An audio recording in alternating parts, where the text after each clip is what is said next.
நம்ம வீட்டு பக்கத்துல இருக்க வயல்வெளிய பார்க்கலாமா? பச்சை பசேல்னு நல்ல ஒரு சில்லுன்னு காத்து குடுக்கக்கூடிய வயல்வெளிக்கு பக்கத்துல வீடு இருந்தா எவ்வளவு சந்தோஷமா இருக்கும். அதுவும் வந்து காலையில டைம்ல, ஈவினிங் டைம்ல பார்த்தீங்கன்னா, பறவைகளோட சத்தமும், சில்லுன்னு காத்தும் ரொம்பவும் நல்லா வரும். பச்சை பசேல்னு இருக்க இந்த வயல்வெளியில இப்ப வந்து என்ன பார்த்தீங்கன்னா, நெற்கதிர்கள் வந்து பயிரிட்டுருக்காங்க. நெற்கதிர்கள் வந்து வளர்ந்துட்டுருக்கு. தூரத்துல பார்த்தா வாழைத்தோப்பு தெரியுதுங்களா? கண்ணுக்கு எட்டுன தூரம் வர வாழைத்தோப்பும் இருக்கு. இது வந்து வயல். இந்த மூலையிலேருந்து வேற ஒரு ஊர், பக்கத்து ஊர் வர இருந்த வயல்வெளி. இப்ப நடுவுல ஃபுல்லா வந்து வீடெல்லாம் கட்ட ஆரம்பிச்சுட்டாங்க. லாஸ்ட்டா ஒரு ஷார்ட்ஸ்ல காமிச்சிருப்பேன். லே அவுட்ட வந்து போட்டு செல் பண்ண ஆரம்பிச்சுட்டாங்கன்னு.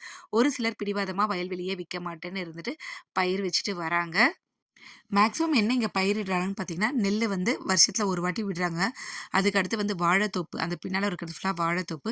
இந்த ரைட் ஹேண்ட் சைடு வாழைத்தோப்பு, கீரை, சின்ன சின்ன காய்கறிகள்லாம் வந்து ஈஸியா வளரக்கூடிய காய்கறிகள்லாம் வந்து பயிரிட்டுட்டு இருக்காங்க. அந்த காலத்து மனுஷங்களுக்கு அடுத்து அவங்களோட ஃபேமிலி மெம்பர்ஸ் அவங்களால முடிஞ்சத வந்து விவசாயத்துக்கு இம்பார்ட்டன்ஸ் குடுக்குறாங்க.